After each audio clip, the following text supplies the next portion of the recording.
किससे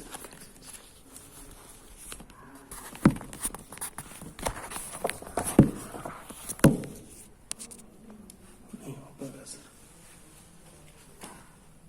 सर यहीं से बोल दीजिए सर, हो जाएगा, आवाज हो जाएगी। मास्क से कोई अड़चन तो नहीं? नहीं नहीं कोई नहीं सर, हमको तो सब मतलब वर्ड टू वर्ड करना है सर। क्यों?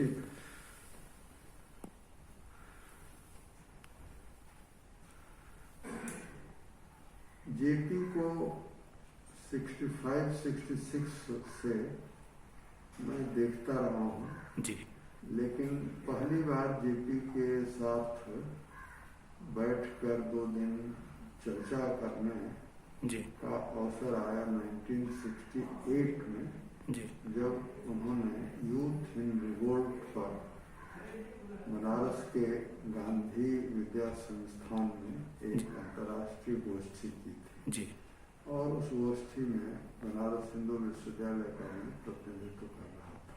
जी, तो उसको हम जेपी से अपना परिचय नहीं कहेंगे, लेकिन दूसरा जो बड़ी घटना हुई, कह सकता हूँ मैं उसको, वो हुई कि बांग्लादेश में जो मुक्ति संग्राम चल रहा था, उस समय जेपी बांग्लादेश की मुक्ति संग्राम के पक्ष में पूरी दुनिया में घूमकर आकर उसके बाद भारत के विभिन्न शहरों में वे सभाएं कर रहे थे। जी, उन दिनों मैं बनारस हिंदू विश्वविद्यालय में रहता था और अखबार में देखा कि जेपी बनारस आ रहे हैं, टाउन हॉल में उनकी सभा है। जी, तो उस सभा में हम 30-35 लोग एक साथ साइकिल से जी, काशी हिंदू विश्वविद्यालय से बनारस के टाउन हॉल गए। जी, टाउन हॉल के हॉल में उनकी सभा थी जी, और वो पहला भाषण था जी, जिसने मुझे जेपी से जोड़ा, जी, कहना चाहिए। जी, उस भाषण ने मुझे इतना प्रेरित किया, उद्वेलित किया जी, कि मुझे लगा कि हमको भी कुछ करना चाहिए। जी, तो सभा समाप्त हो जाने के बाद हमारे मित्रों ने कहा कि हम लोग चलें, अब वापस चलें, सभा तो समाप्त हो गई। जी, तो मैंने कहा नहीं रुकिए, हम जेपी से मिलेंगे। जी, जेपी उन दिनों प्रभावती जी जीवित थी, ये मैं समझता हूँ कि 71 के मार्च की घटना होनी चाहिए। जी, तो जेपी से मैं मिला और मैंने कहा कि आपका ये पहला भाषण है जी, जो मुझे कुछ भी करने के लिए प्रेरित कर रहा है। जी, तो मैं चाहता हूँ कि कल हमको आप समय दीजिए, जी, मैं आपसे मिलकर और क्या कर सकते हैं जी, बात करना चाहता हूँ। जी, तो जेपी का एक तरीका था, वो प्रभावती जी की तरफ देखा उन्होंने, जी, प्रभावती जी ही समय उन्हें देती थी। जी, तो प्रभावती जी ने कहा कि तुम 8 बजे कल आ जाओ जी, सुबह। जी, हम 8 बजे राजघाट में जो गांधी विद्या संस्थान है वहाँ गया, जी, उनसे बात की जी,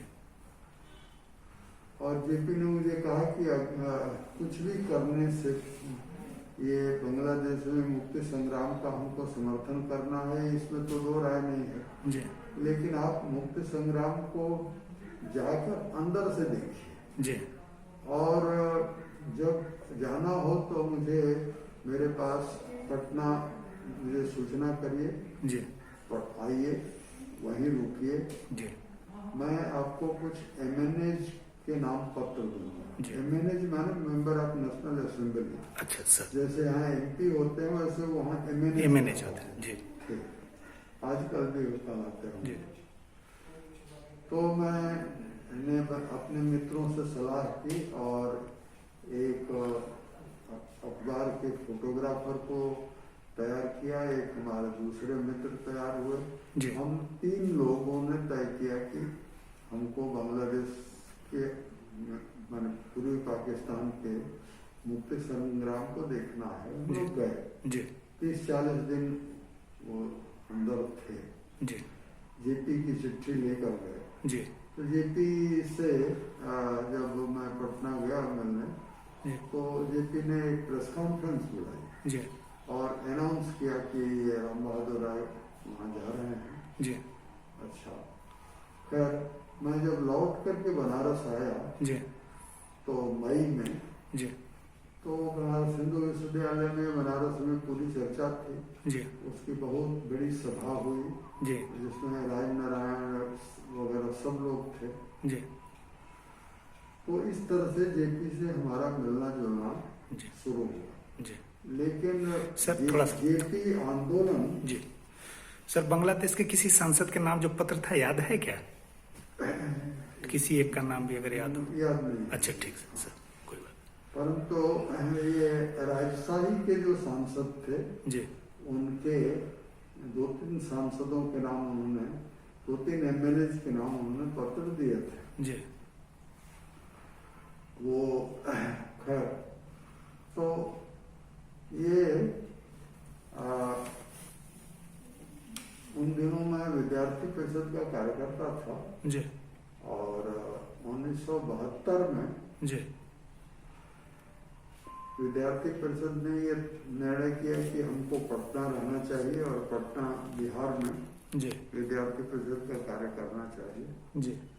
तो हम पटना जब गए तो जेपी से भी मिले। जी। क्योंकि हमारा संबंध तो था ही। जी। जी। और उन दिनों जेपी भी 2 विषयों को पर बहुत चिंतित थे। जी। एक तो चुनाव सुधार का मुद्दा उन्होंने उठाया था। जी। क्योंकि 1971 में इंदिरा गांधी ने चुनावों को बहुत महंगा बना दिया था। जी। जेपी की नज़र में चुनाव जैसे महंगे होते हैं उस तरह से होते जाते हैं। जी। तो उसमें काले धन के इस्तेमाल की गुंजाइश बहुत बन जाती है। जी। तो जेपी ने चुनाव सुधार का एक मुद्दा उठाया था। जी। और उसी से जुड़ा हुआ दूसरा मुद्दा था भ्रष्टाचार का। जी। और उनको ये भी लग रहा था कि संभवतः जी।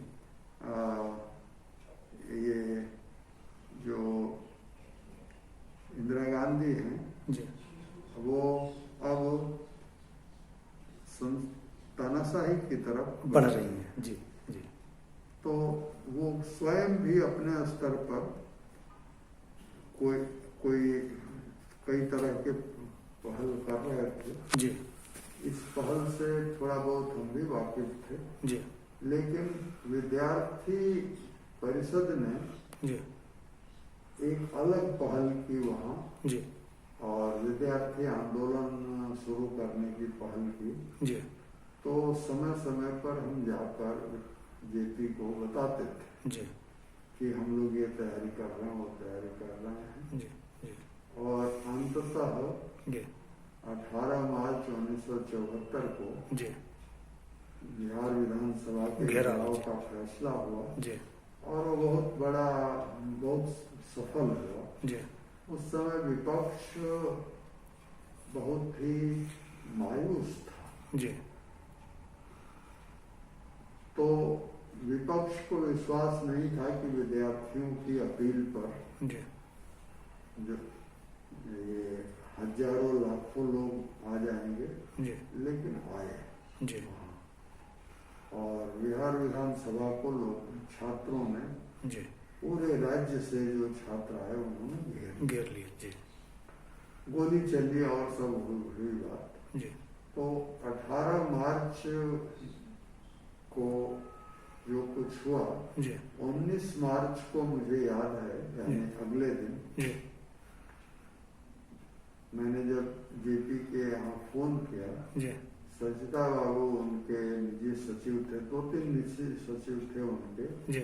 एक अब्राहम होते थे, जी। एक सजदा बाबू होते थे। जी। तो सजदा बाबू ने फोन उठाया और मैंने कहा कि मैं राम बहादुर राय बोल रहा हूँ। जी। तो सजदा बाबू थोड़ा नाराज हो करके उन्होंने मुझे कहा कि आप कहाँ हैं, जेपी आपको सुबह से याद कर रहा है, जी। जितनी जल्दी हो सके आ जाइए। जी। तो हम जहाँ रात को पुलिस के गिरफ्तारी से बच करके ठहरे थे, जी। वहाँ हम आंदोलन के जो भी 3-4 लोग साथ में थे, सब हम लोग इकट्ठे जेपी के पास पहुँचे। जी। जेपी का जो वहाँ कदम कुआं में चरखा समिति वाला बस निवास है, चरखा समिति के ऊपर, जी। तो अपने कमरे में वे लेटे हुए थे। जी। सिरहाने उनके एक कागज रखा हुआ था। जी। उनके पैर की तरफ जाकर के मैं खड़ा हो गया और हमारे दूसरे साथी भी खड़े हो गए। जी। जी। जेपी ने 12-14 बातें लिख रखी थी। जी। तो मैंने आइए आने दीजिए। अच्छा, 12-14 बातें लिख रखी हाँ, थी। जेपी ने 12-14 बातें लिख रखी थी। जी। तो और वो एक एक करके पूछते जाते थे, हमने उसका सब जवाब उनको दिया। जी। जानना चाहते थे कि जो कल हिंसा हुई वो विद्यार्थियों ने की, आप लोगों ने की, जी। या किसने की। जी। मैंने उनको बताया कि हिंसा पुलिस ने की जी। या फिर कम्युनिस्ट और कांग्रेसियों ने की। जी। हमारे आंदोलन के साथियों ने हिंसा नहीं की। जी। तो प्रदीप और सर्च लाइट अखबार की पूरी बिल्डिंग राख कर दी, जला दी। जला करके। जी। मैंने कहा कि कम्युनिस्टों का काम है। जी। राम अवतार शास्त्री वहाँ लोकसभा के मेंबर होते थे उन दिनों, सीपीआई के। जी। वो ये उनके लोगों का काम है और दरोगा प्रसाद राय के लोगों का काम है। जी। खैर, तो जो हमने बताया उसको जेपी ने सुना। जी। फिर उसके बाद अंत में जेपी से मैंने कहा कि जेपी, हम लोग यही कहते थे जी। और वो उसको सहज रूप से लेते हुए जेपी ही कहा संबोधित करते थे। तो मैंने कहा कि जेपी, आपने पूछा, मैंने बताया। जी। अब मैं आपसे एक बात कहना चाहता हूँ। जी। मुझे मालूम है कि आपके पास सूचनाओं का के कई स्रोत हैं। जी। और उन सब स्रोतों से आप, जैसे हमसे आपने पूछा है वैसे और लोगों से भी पूछेंगे। जी।